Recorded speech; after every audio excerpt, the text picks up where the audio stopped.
Can you believe it's been 10 months since my last video talking about this dude? The last thing I found out was that he was doing children's content on YouTube. iNabber made a great video on that one. But believe it or not, I'm not really here to talk about, well, what he's doing in his personal life.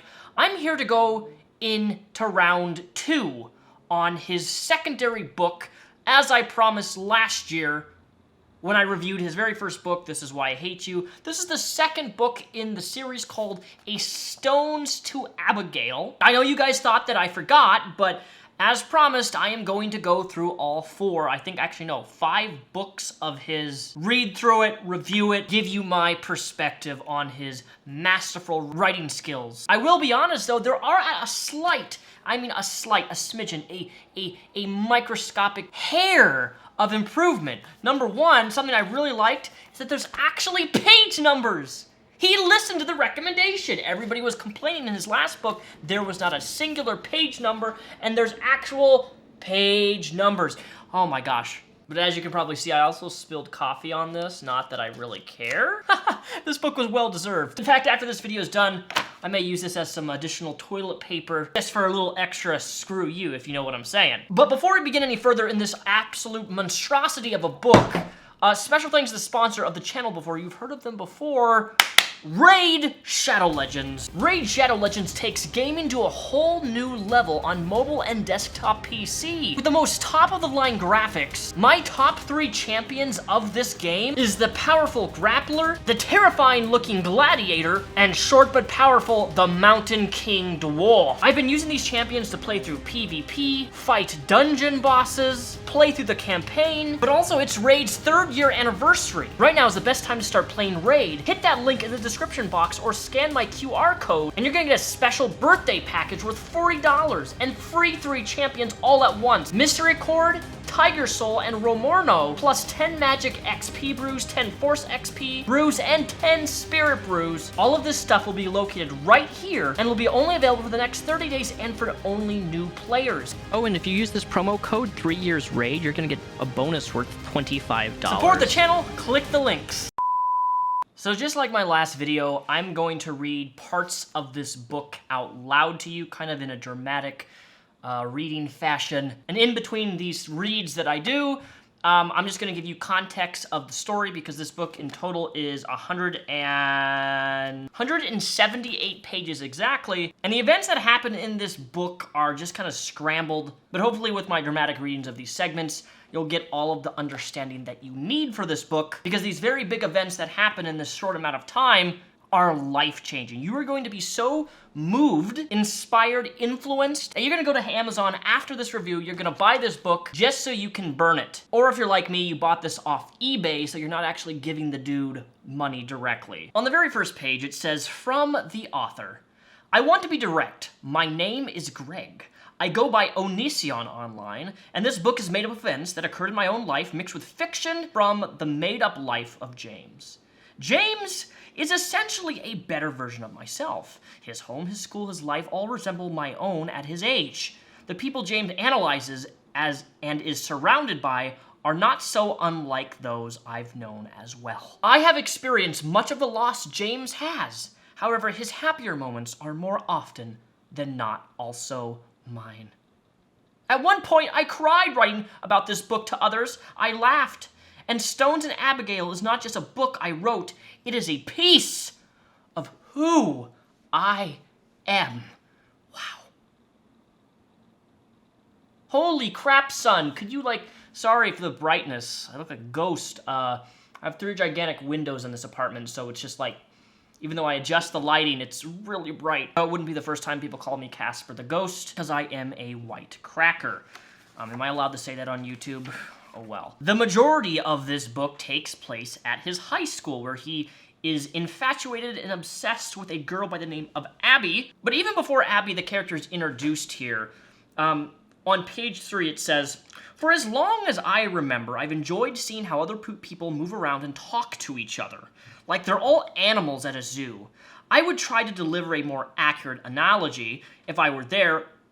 if I felt there was one, but so many of them seemed incredibly unaware of themselves, just living life as it was some generic, predefined routine. Sometimes I felt like an alien who had a VIP pass to submerge myself in primitive human culture just for entertainment. I took favor of categorizing almost everyone around me, the socially inept, the know-it-all, the dumb attention drama kid with the beach blonde bimbo who gets overly defensive at the slightest hint of criticism. Then there were kids who just hope no one noticed them at all. There was just so much to be seen, to be considered, and organized in my mind. Jason, one of the boys energetically praising the fight they had just seen, sat next to Abby. I smirked, watching her shoulders shift away from him. Her body language sent a loud message that she had the same impression as Jason as I did. He was just another moron, placed on this earth to live his life completely unexamined, a pawn that had no awareness of its own role, let alone that it was just another tiny component within a massively unstoppable, twisted game. I know it may sound morbid and condescending, but my attitude was just something that I naturally developed the more I studied human behavior. I would be more optimistic, but I find doing so would be walking into a room with no windows and turning out the light. If you refuse to see the world around you for what it is, you're just wasting your eyes. I do absolutely love how just in the first 7 pages, he acts as if he's this deep, dark, mystical person who can just understand and relate to all the pains of the world that other people are experiencing. And if they don't fall within his projection bubble, they're looked as moronic, weird, and as he says, quote, the bleach blonde bimbo who gets overly defensive at the slightest hint of criticism. That's such a weird phrase to write in a book, considering his own past on this online platform that is YouTube has been him overtly deflecting criticism for years and unable to take accountability for anything that he's done wrong for years. The book painfully continues on and on. Okay, we're on page 12 now. And this is where the engagement of Abby and James, Greg, officially starts. What are you going to bring, James? Abby asked. It was amazing hearing my name pass her lips, but I had no time to think. If I didn't respond right away, she would think I was totally awkward. I have no idea, I responded. Smiling, she said, I'm going to bring my hamster cage. She laughed. The hamster cage was a gift from my dad. At the first sign of her smiling fading, I felt a crushing pressure in my chest. Oh, hopefully you can find something that will work with that, she said.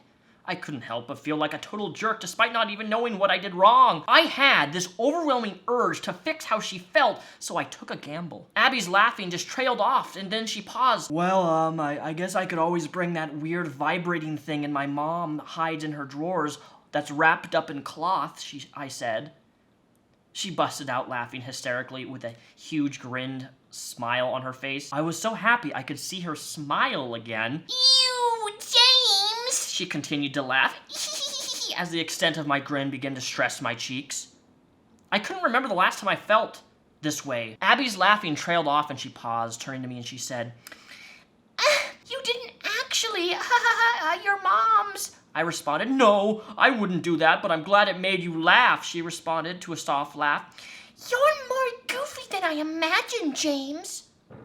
I sat next to her, looking at my fingers interlaced in front of me. My wide smile relaxed, but still filled my cheeks with warmth. Skippity, skippity, skippity to all the way to page 27. I don't know if this was intentional, but there's several, you can't really see it here, but there are several parts of this book where the text font randomly changes. And I've seen this done in books before, but not, from what I can see on the text font change, this looks completely accidental. And it's really disrupting when you're trying to read. And it happened, I think, a total of 4 to 5 times in the entire book, all 180-some pages. Like, one paragraph font just changes size for no particular reason. And I'm also really terrible with grammar, and I screw up a lot because I'm very dyslexic, and I have noticed so many it's even difficult to read at some points just because of how it's written, with run-on sentences where there should be pauses or commas. It's just like one long sentence. On page 27, it says, Seth reacted to me like a guard dog in a ghetto-fenced yard when I realized I was headed towards him. He puffed out his shoulders and glared at me in attempts to look intimidating. Abby remained upset. It seemed like she was emotionally unable to look anywhere but the ground. You see, Abby, the girl who he's in love with, is dating a bad dude by the name of Seth, and Seth happens to be kind of an abusive boyfriend. Doesn't really treat Abby very well. And you know, James sees this behavior of her not being treated right and wants to step in and be there for Abby. Very commendable. A lot of stupid, just random interactions with high school shit that really has no meaning. Abby looked up into the rain for a moment, and then she looked out of the ground again. She turned around with her rain-soaked face, revealing that she was hiding all under her makeup. Standing there before her in the rain, looking at the results of what she had suffered. It broke my heart. Abby wasn't worried about her makeup running down her face for the reason I thought.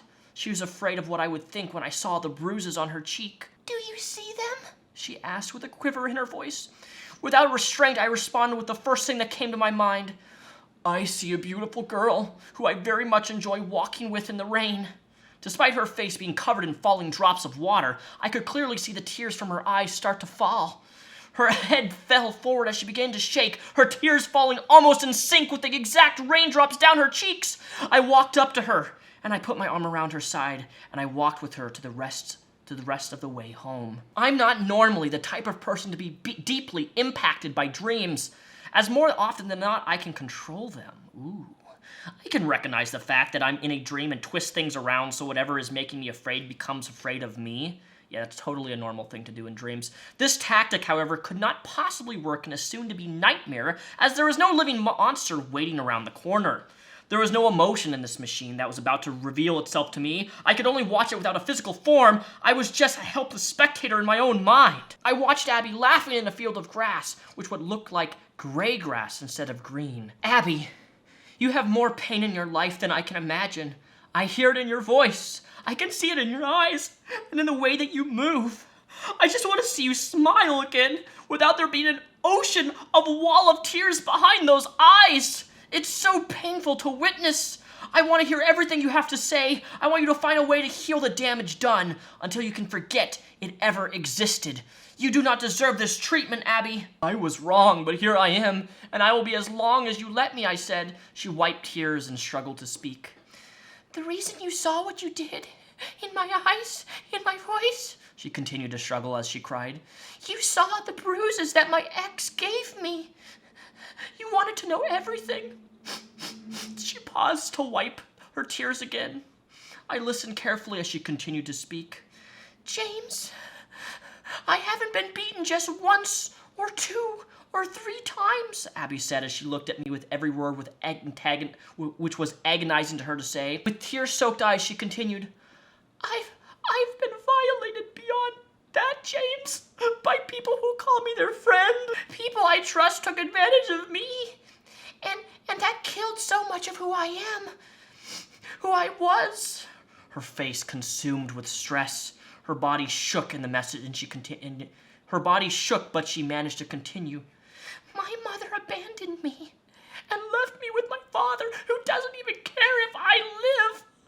Before she could finish, I wrapped my arms around her. She dug her fingers in the back of me and pulled me closer. She cried into my chest. As we held each other, I said, "You were never damaged, only changed. Any part of you that you think died is just hidden, waiting to come out when it's safe." Abby squeezed me even tighter. I continued, "Every time I see you, you become more beautiful than before." She gripped me more tightly than anyone ever had. She was finally hearing everything she wanted somebody to say to her, and I was saying everything I wanted Abby to hear. Most everything. Blah, blah, blah, skippity bop to page 51. They're just growing their relationship through high school. Abby was on my team, and we were just down for a few people. I very quickly found out that I was quite good at this game. They were playing dodgeball. Better than I thought, at least. I kind of used Abby as my motivation to do well. I imagine it was some kind of evolutionary thing, a man trying to impress his mate with physical performances to demonstrate his superiority over other members of the tribe. Ha! Trying to prove your superiority over other people. That seems very Reminiscent of the past, Greg, she and I talked for hours. We discussed the plausibility of absurdity of horoscopes, the secret, the legitimacy of souls, the afterlife, even leprechauns. Very few topics were off limit with Abby. Being free to talk about whatever was on my mind, having these conversations with her served as just another reminder that there was someone out there who could really understand me with just as much kindness and acceptance as I did them. Before I hung up on the phone, I said, Abby, thank you for making my imperfect life feel perfect. I felt a warm smile come across my face, and I said goodnight. Blah, blah, blah, skippity, skippity, boppity, boo. Page 60, this one is absolutely rich. At some point in the night, Abby brought up a more serious topic. I noticed something about you. When we're in the gym class, she said. I replied, asking her to elaborate. She said, oh, it wasn't just in class once. I started noticing it everywhere, James. You barely pay attention to other girls, even when they talk to you. You rarely even look at them most of the time. I laughed and replied, I do that intentionally, you know. She asked why, and I continued, because I don't want to risk you thinking for a second that you're not the most important person in the world to me, she replied in an amused tone. Even when I'm not around? I added, when you're not around, I like to pretend that you still are, so in a way there's no such thing as being without you. She warmly laughed, and we quickly went back to a much lighter topics. Fell asleep on the phone the whole night. Everything felt so perfect. I loved Abby. Skippity boppity boop. Now around page 64, this is where just a random school rampage happens. Basically, a guy by the name of Seth takes out a firearm and starts blowing everybody up into smithereens. Yes, there is a school that happens in this book. Seth was apparently looking for Abby because I guess he got rejected. And then he describes him tackling the school gunner, and he and another kid tackled the school gunner. My mind was numb. The wind surged through my hair. It's like a Marvel flick. Everyone around acted like magnets, helplessly nailed to the dirty floor. I was the only one sitting in a seat, not scared, completely lost in thought. My eyes staring off 1,000 yards, my skin pulsating with heat. I felt like I was a bomb only minutes away from detonation. I remained silent, still waiting for the numbers to fall in sync, waiting for my mind to go green in light to act that would ever change my life forever.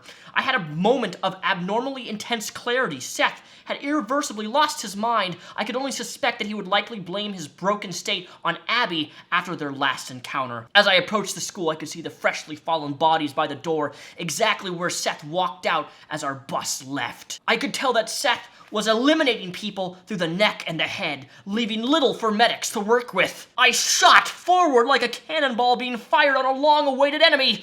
Even the wind felt like it had stepped aside to let me pass without resistance. Seth was dressed in a long white coat with pure white outfit underneath. This was all clearly premeditated. Just like he wanted to proclaim how much blood he had shed, not just around him, but on his body as well. He got what he wanted. He was drenched from collar to shoe in the blood of fellow students. Skippity boppity boopity bop. Page 75, after he tackled Seth, saved the day. He is a hero among the school. But here's the problem with this random school incident. It doesn't serve any purpose. Like, I don't know why, because typically when something like that traumatic happens, there's usually a point. Maybe it brings people together. All these, apparently 50-some students were slaughtered in this book, but are we supposed to give I don't give a fuck, dude. Why do I care? I don't know who the hell, these characters don't mean anything to me. It's a random thing that happens in a book with no merit. There's no point to any of this, of why it happens. And another thing that happens later on, right after this whole big traumatic school incident, Abby and him sleep together. Initially, I had offered Abby the bed, implying I would take the floor, but she sat down on the mattress and expressed almost exactly what I was feeling. After everything we went through today, you lying next to me is the only way I feel comfort at night, she said softly. I was relieved and laid behind her, although that night and a few nights to follow, she called her dad home repeatedly the day to let him know that she was staying with me. Blah, blah, blah, blah. So he uses the school incident to grow closer to her, invites her over, they start sleeping together, skippity boppity boop, wrapping her hands around my neck. Abby got up on her tiptoes as she pulled herself towards me. She gave me the softest kiss I've ever had.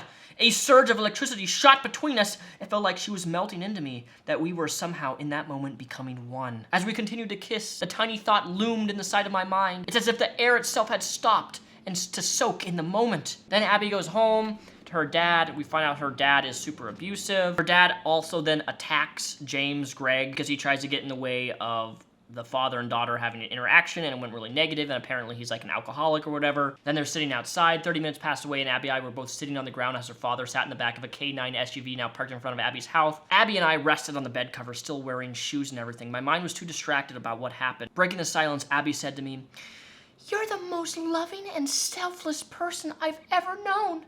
I still felt conflicted about so many things outside of Abby, but I didn't want to ruin the compliment. She started crying and pulled herself tightly against me. "I love you," she whispered. We arrived home later that evening to find nobody was home. Abby and I made dinner for each other, and once we finished eating, she asked me if I wanted to sit in the bathroom while she showered. My shower curtains were thick and non-transparent, so while it would seem like a huge step in our relationship, it kind of wasn't. Looking away from the shower towards the bathroom door, I heard the sound of the curtains opening beside me. "Look at me, James," she said in a more collected tone. I looked over it only to see her completely naked body standing before me. "Do you see why a school therapist would have a problem with me?" she asked. I was in awe. My heart was suddenly pounding in my chest. I could barely think clearly. I was consumed with thoughts of how perfect she looked, how everything I had imagined was a poor imitation of what reality was showing me. I see, I said, struggling to speak. She asked, "What, James? Am I broken? Am I wrecked? Am I worthless now?" I quickly replied, "Oh, I see perfection. Nothing else." She stood before me, frozen, her arms still holding the curtains back, staring at me. I could see what I had said was racing through her mind. In a soft tone, she asked, Is this really perfection, James?" As she began pointing out the scars all over her body from self-mutilation. But before she could get past the first few, I began kissing every scar within my sight. Oh boy. I continued kissing despite her whimpers. I knew this meant everything to her. So I kissed and she kissed as her body shivered. Still so warm, but consumed by sadness. I was still completely clothed, but she had stepped entirely into the shower. She and I kissed heavily as we held our naked bodies against each other. Upon my door latching closed, Abby leapt on me, wrapping her pajama-covered legs around me. My towel fell around my ankles as I dropped my soaked clothes to hold her. She looked down to see me fully naked and laughed. I quickly pointed out in a positive tone how awkward her reaction was. "Oh, James, I'm so sorry to knock your towel off." She jumped off and kissed me quickly on the lips, only to drop down and grab my towel. That night, we cuddled in bed, and I said to her, "You know, you really do look amazing naked." "Shut up, James," I replied. "No, I'm serious. You're so perfect. Every part of you looks better than I ever could imagined." She looked back at me as I rested behind her. "Kiss me," she said. We fell asleep and didn't care about anything outside of being together. To me, James, love was really only one thing that kept me going. I felt like somebody who had swam too far in the ocean but somehow found a piece of driftwood to cling to. For me, that one piece of wood wasn't just a random object in the ocean. It was my life. This simple piece of wood represented my capacity to love and my only hope of staying alive. Abby didn't just give me hope, but she also gave me the promise that as long as I had her, I would never slip back into the numb existence that I was living before. Don't worry, this book actually gets a little bit more dramatic. So I've skipped all the way to page 118, where she starts talking about, "I told you I have friends that have taken advantage of me, and I later showed you my many, many scars all over my body. But I haven't told you everything, James. You should hear everything. You deserve to know." What possibly could her deep, dark secret be? What is she going to confide into James about? But as the next page proceeds, it's... As I was dating Seth at the time, I didn't tell Seth who had SA'd me because I knew he was psychotic, but I still cared about him and didn't want him to throw his life away doing something he couldn't take back. Obviously, I couldn't change the path he was going. He saw my behavior change as the pregnancy progressed. I got pregnant by Seth. I refused to tell him everything and told him to leave it alone, so he threw me against the wall and demanded that I admit that what I was hiding. Once I confessed I was pregnant, he, without hesitation, punched me repeatedly in the stomach. I was sobbing, and he just kept yelling at me, telling me that it was my fault. Despite trying to protect my stomach, he just put his hands away so he could punch me again and again and again and again and again. My father drove me to the hospital. I suppose at the time that he was the only time he ever acted like a good guy. They gave me pain medication, and not too long after that, it became clear to me that I was no longer pregnant.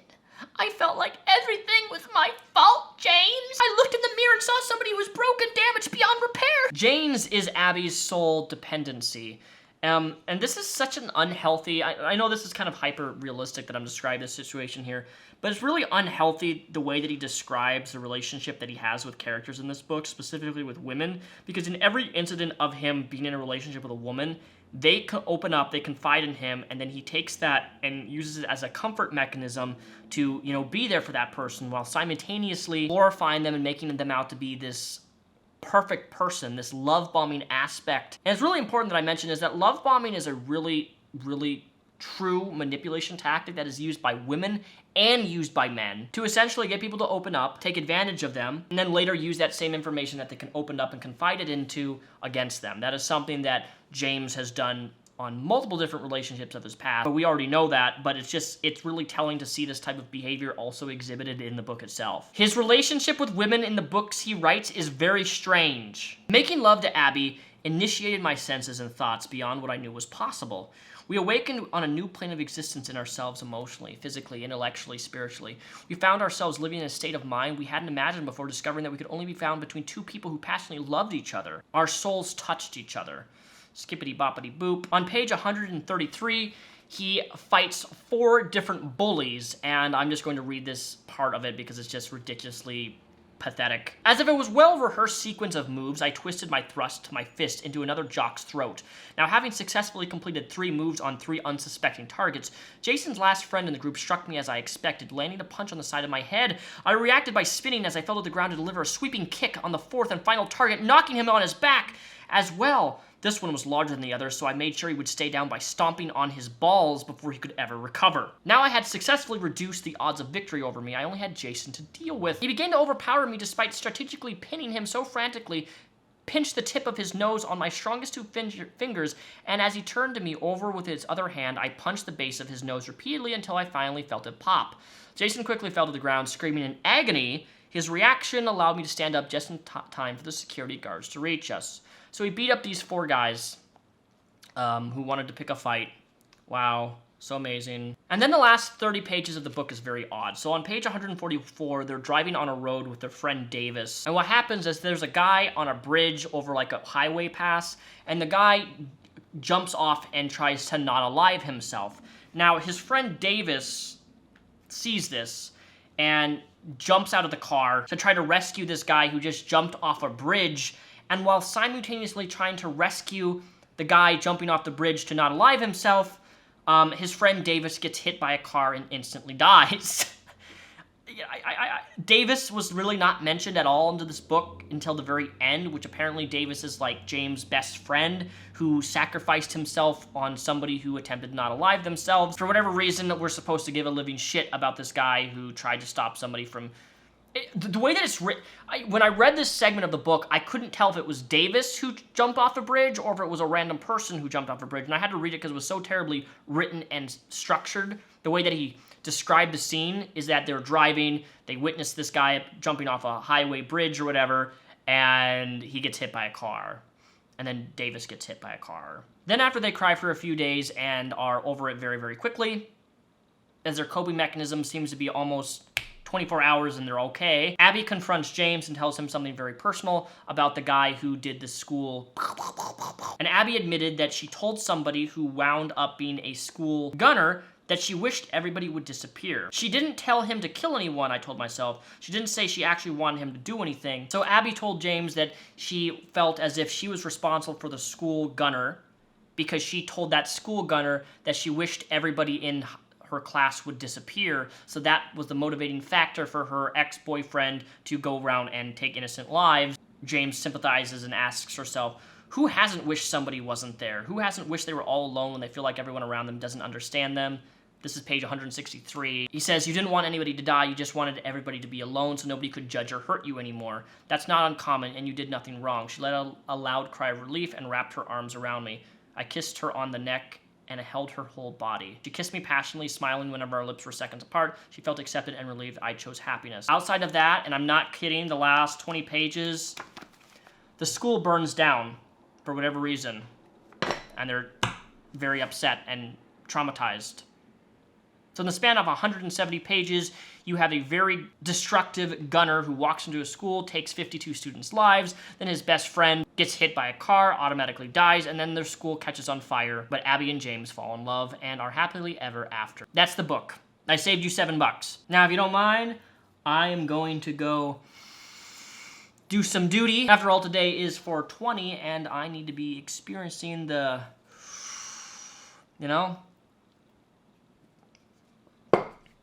smokes and beer. Happy 420, everybody. Hope you guys enjoyed this video. I'll see you guys next week for another video. If you like this video, please give it a thumbs up.